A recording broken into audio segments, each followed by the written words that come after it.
up, weirdos? Shadetree Surgeon here. Headed off to somewhere kind of special on my Triumph Rocket 3 to go do a video on a Triumph that's way, way cooler than my Rocket 3 is. So as I get closer and closer to starting my very own classic Triumph chopper build, there's actually a local guy here in Tampa, Weems Motor Co., who is highly respected as one of the greatest Triumph chopper and bobber motorcycle builders in the nation, let alone just here in Tampa. And I've been following his page for a long time, and he recently he made this chopper for, I think it's for Born Free, I'm not sure. Anyway, what he did is he recreated a motorcycle from a David Mann painting. Now, if you don't know who David Mann is, I don't know what to tell you. He's probably the most famous motorcycle artist, chopper artist that ever lived. Just always was doing paintings for Easy Rider.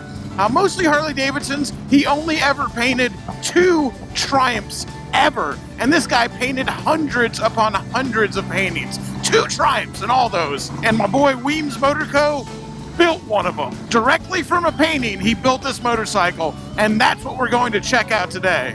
And despite the fact that for some reason I'm known as a Harley Davidson channel, those guys who've really been watching me for a long time know that I have a huge soft spot for Triumph motorcycles, specifically my custom Rocket 3. Not only am I really excited to go check out these bikes, as they're awesome vintage Triumphs that have been made into amazing choppers, and he's got more than just the David Mann replica, but since I'm about to dip my toes into the very murky water of building my own Triumph chopper, I'm really gonna go ahead and pick this guy's brain and try to get some tips from him. Anybody who works on vintage motorcycles knows that it can be an incredibly frustrating experience sometimes. When it comes to the Triumph guys, the guys who really know them, usually know all the little tips and tricks. I never met him. I hope he's not a douchebag.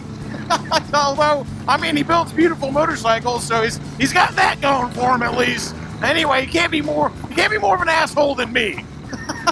We'll see. Okay, I'm up here in Weems' garage, and luckily, I wasn't really that worried about it, but no, he's not an asshole. We just met. He's a very nice guy. He's super cool, and he's got some super, super cool bikes in here. Obviously, that's the one I was talking about, the David Mann replica here, and if you guys remember the XS650 build, you remember how I just absolutely could beat my head against the wall polishing stuff and trying to figure out how to polish stuff and absolutely failing at polishing stuff. And so look, if you take a look at this thing, I've been picking old Weems' brain here for some polishing tips, and I was right. This is actually a build for Born Free, if Born Free is gonna happen in the current world that we live in. One of the things that is really neat about this chopper, and something that I wouldn't have noticed before I attempted to build my own, is it's so easy to look at something like this and just scroll past it and go like, okay, cool chopper, until you get up close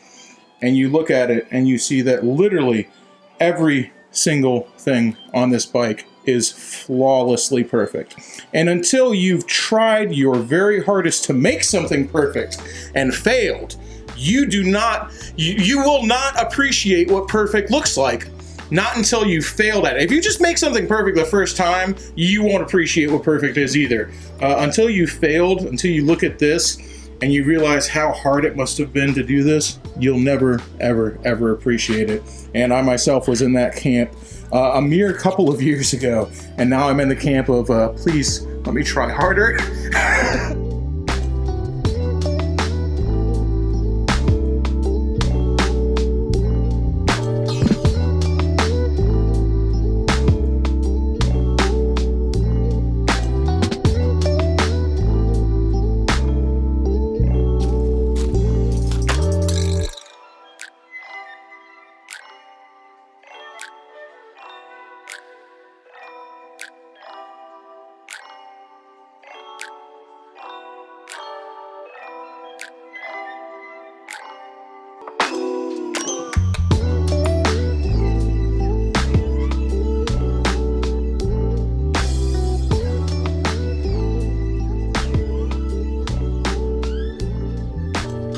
This is the magazine that it's out of. So this was originally in Iron Horse, this picture. And that's the center. And that's the bike. One of, and I only know this from your Instagram post, one of only 2 Triumphs that David Mann ever painted. And David Mann painted hundreds, if not thousands, of motorcycles. And out of those thousands of motorcycles, 2 Triumphs, and you built one of them. I'm sure people have built plenty of the Harleys. I'm sure people have built like David Mann Harleys and stuff like that, but His very first painting called Hollywood Run, and I'm actually building that motorcycle. That's, of course you are. Of course you are. So he's building that bike too. That's freaking amazing. 2 Triumphs, David Mann. He's building both of them. He does have an Instagram. Obviously, I'll have it linked down below so you guys can follow him. And if you keep up with Born Free, and I know you guys do, you're gonna be seeing plenty of pictures of this bike around. That's for sure.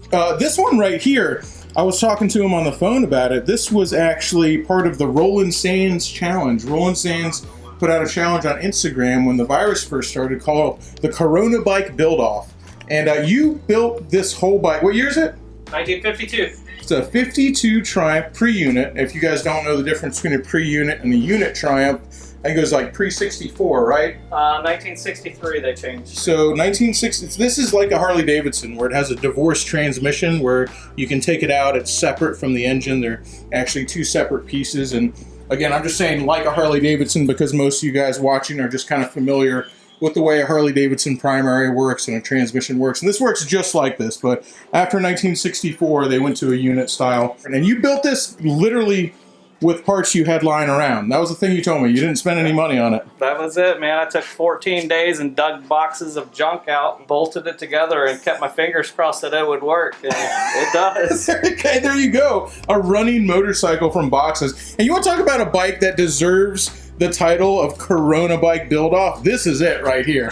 So I know a lot of you guys in the audience, you guys like the whole, you guys like rat bikes. So I guarantee, dude, there's going to be people in the comments when you go back and read them that are like, I'd take that one over that one. I get it all the time. I get it all the time.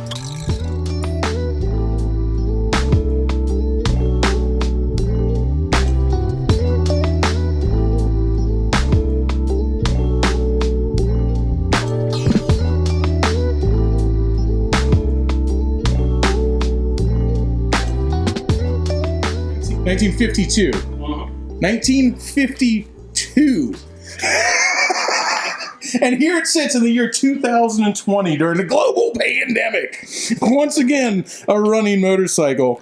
It blows my, it's mind blowing. And then of course that thing's gorgeous back. You don't want to forget about it and just be like, oh, forget that bike. But how beautiful is that thing just sitting there as well? That's my dad's 1966 Triumph Bonneville. Me and him bought 2 66 Triumphs from a old paint shop in Florence, Alabama, and they were complete basket cases. He took that one, I took the other one, and I turned it into a 66 nostalgic drag bike. Put together as much as he could with his money and time, and eventually got into a tough financial spot and said he was going to sell it, so I just bought it from Dad and finished up the restoration for it. It's a fun bike, but it's a super cool What bike. an awesome story. That's so awesome that you have that bike though, and it's finished. You want to talk about a good memory? A good memory is having your dad's bike that you get to ride around. I like that a lot. Some people will want to know this. Weem here is a retired military, medical discharge, 16 years in the military. They're going to want to know what branch. Army, man. Army, there you go. I was never in the military, so I don't care. Someone's like, I was in the military, and they're like, oh, I was like, oh, cool. That's cool. Yeah, so my job, I packed parachutes and jumped out of airplanes. Oh, so, yeah. Yikes. Good times. They actually, David Mann Collection decided to release it because I built the bike as a limited edition print. Really? And so yeah, they're re-releasing that painting because you built this bike. Yep, and the winner of the raffle actually gets the only print on canvas, #1 print out of 1,300. And it's the only one on canvas. Yeah. Dang, dude. If you're a Triumph fan, you better keep an eye out, not only for this raffle, but to even get one of these in general. Yeah. Because they don't reprint it. David Mann did, like I said, probably thousands of paintings. So if just one single Triumph painting out of all of them, like this probably is not going to get made again. No. Dude, and they did that because you built the bike? Yeah. That's what an awesome recognition that they're like, Yeah. That they're aware of that and going like, oh, cool, you built the bike, man. That shows that whoever's in charge of this they're not just making a buck. They're like into motorcycles. Yeah, so I did some research through some friends on the internet and found out that Bobby Green from LA, he owns Old Crow Speed Shop, owns the hot dog stand. He's restoring the hot dog stand right now. When we go out to Born Free, we're going to recreate the painting into real life. Oh no, dude! Oh my gosh, I wish I was going there to film that. That's so freaking cool. It's in LA, yep. LA. Well, if any girls are watching this, they're probably not. It's my audience is mainly dudes. Guys. If any girls are watching this and you want to attend the casting call, go ahead. Yeah, I'm sure there's going to be no shortage of dudes who look like that up there. Looking at this is both inspirational and very intimidating at the same time because it takes a lot of effort, when I get it in the frame there, to make a bike look nice. And when you make a bike look nice and you take those steps towards making it look nice, everybody walks up to it. And if it looks that nice, the first thing they do is try to find something wrong with it. And that's human nature. So you know, if you take the step of going like, I'm gonna make my bike gorgeous and perfect, you know that every freaking swinging dick that walks up to your bike is gonna be like, where is it? Where is it? Where is it? If they find a flaw, they're gonna be like, all their buddies, there it is. I saw it. You got a little scratch on the freaking aluminum right there. You want to get the first video of this firing up? Oh my god, I would love that, man. Come on, baby.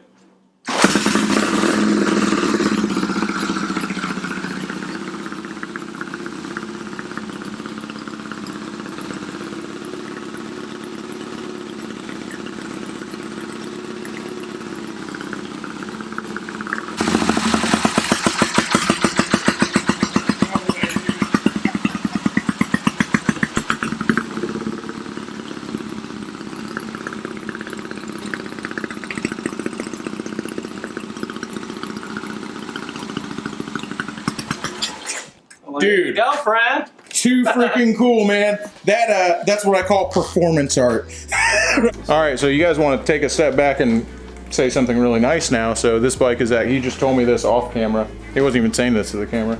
He said off camera he's actually raffling this bike off. And you might say like, yeah, everybody raffles their bike off because they want to make more money than just selling it. But he's raffling it off, and 100%, you said 100%, right? Yeah. 100% of the proceeds from that raffle are going to go to an organization called Forgotten Angels, which is an organization that looks out for kids, foster children who have aged out of the system. So these are kids who have turned 18 or however old the age is down there, and now, you know, all of a sudden they're like, well, the government has kicked you out even though you came from a broken home and all this horrible stuff happened to you, and this is an organization that looks out for them and tries to help them get started in the world. That's awesome. You just won. You just won the internet today, dude.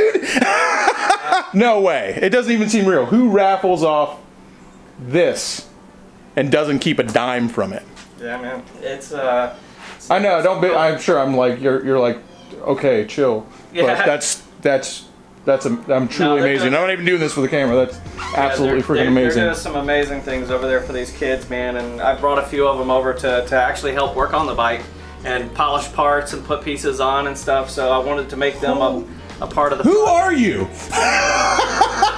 Jared Weems. That's it, man. I'm just a guy that has a talent to build motorcycles, and I want to kind of pay it forward. I want to, you know, invest into these kids because who knows, maybe one of them are going to be the next, you know, David Mann or the next Arlen Ness or the next Jesse James. You know, we never know what these kids have the possibility of becoming. I got goosebumps right now. I'm not even kidding. I got goosebumps, which is weird because I'm literally pouring buckets of sweat off my body right now. Having goosebumps and being sweaty at the same time. Only in Florida. So then he also, the Rainmaker, the Corona bike build-off, I'm not even going to ask to even get closer than 3 feet to that thing.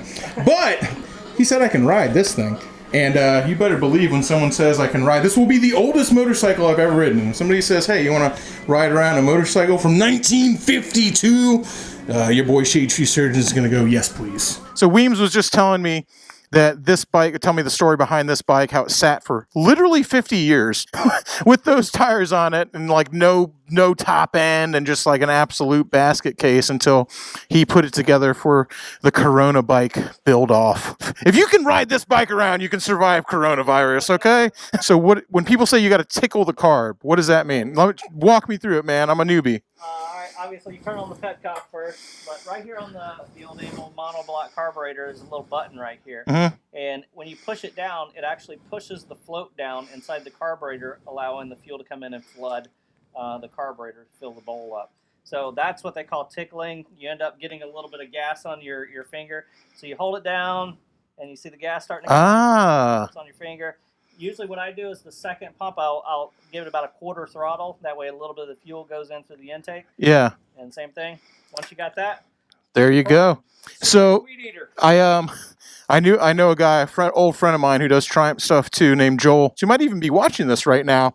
Would tickle his Amal carburetor and go, you know what, the ladies love it, and he'd dab it on his neck. All right, let me see if I can kick this thing. Oh, give it some boost. Oh, little kick back. Go for it. Come on, man. Oh! Now you want to talk about a survivor? This bike is a survivor. Okay, right hand shift, 1952 Triumph Bonneville. Let's not rely on these brakes a whole lot. Right hand shift, Josh, you got this.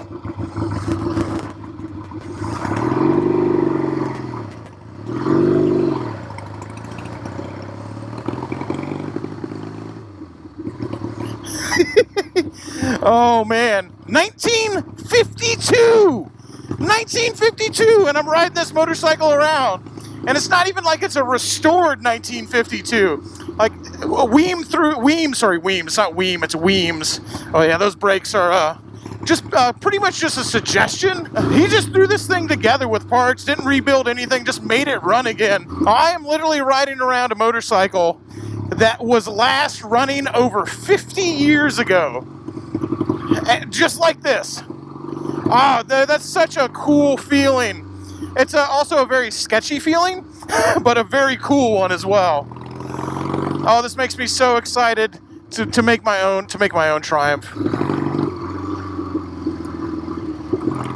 Ah!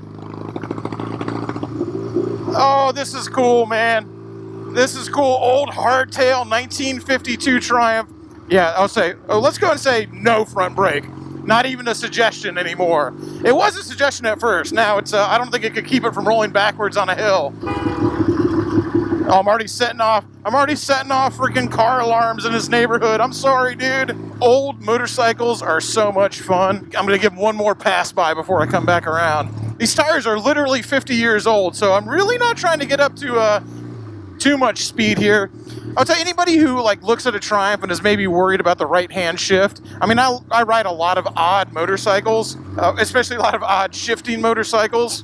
If I feel like it doesn't take me a whole lot to remember to shift on the right-hand side and brake on the left-hand side, but I mean, that's just me. There we go. I've never really ridden one of these things before, one time around a block ever in my life, and I feel like I'm doing just fine. Thank you, Weems. Man, I didn't know all this stuff about him before I came up here. I just knew that he was a Triumph guy, he liked Triumphs, and he built a really cool one, and I wanted to come do a video on it. I didn't know any of this other stuff about him at all. I don't know, man.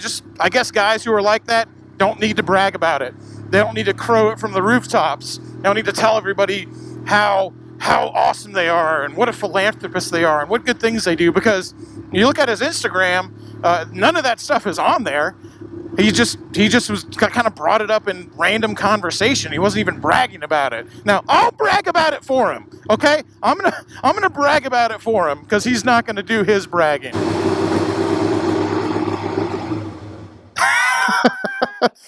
I don't know if that meets DOT specifications there. Roland Sands. Did Roland Sands share this? You should have. He did. Actually, I ended up winning a set of Dunlop tires off of it. Did you? Oh, good. I was about to be like, that dude didn't even see it. Good, man. I want to put new tires on an old bike. Oh, so he gave you tires for it, but you're like, dude, you can't put new tires on it. That ruins the whole experience, man. Yeah, if motorcycles were safe, everybody would do it. What a guy! I couldn't believe it. I just I had no idea about all that stuff about him, and obviously I didn't say it there because I felt like it would have been a little awkward to say it in front of him. But like I said, 16 years in the military, medical discharge. Dude had a medical discharge because he developed epilepsy, and he started having seizures, and he went to the doctors, and they found a really large brain tumor in his head. And he told me when he retired, he basically goes, I don't know if I'm going to live for a month or if I'm going to live for a year. And I can't imagine what kind of mindset that puts you in. But obviously with him, it's put him in the mindset of, let's make some cool bikes and do some awesome charity work and try to help people. He was telling me how he has the neighborhood kids and the kids from Forgotten Angels. He has them up there helping them work on bikes and helping them polish parts and helping him work on his Mustang, his classic Mustang that he had out there. And just how cool. I mean, like I said, I've never had to worry about whether I'm going to die in a month or not, but to sit there and say I'm going to take whatever time I may or may not have left and devote it to helping foster kids and building awesome motorcycles, I'm like, this dude is enough to bring a tear to your eye, man. I mean, holy moly, this is like a movie. This is not a real person, but he was, he was, and how cool. I had no idea, literally no clue whatsoever. So obviously you can already tell he's a nice guy. He told me like, hey, you're building your Triumph, more than happy to help you. I'll come out to the shop and give you a hand and anything you need, and just like asking for nothing in return. Like, yeah, just let me know when. I'm out there to help you. I hope you guys like this vid. I thought it was pretty cool. Got to ride 2 different Triumphs, one from 2006 and one from 1952. Got some cool shots of that David Mann replica or reproduction, whatever you want to call it. It's not a replica because the motorcycle never actually existed, but got to meet an awesome character that I was aware of, but I had no idea who this guy actually was and what he was doing, what he stands for, and that was so awesome. I'm going to have a link to the Weems website down below. I'll have a link to his Instagram down below. And of course, he didn't ask me to, but I'm also going to have a link, I don't know where it is yet, a link to Forgotten Angels. So if you want to go donate to those guys or see how you can help them out, you'll be able to check that out down below and help out with that too. Thanks for watching, guys. Make sure you leave a like on the video, subscribe, share it for me if you don't mind. I certainly appreciate it. Until next time, y'all, keep it weird.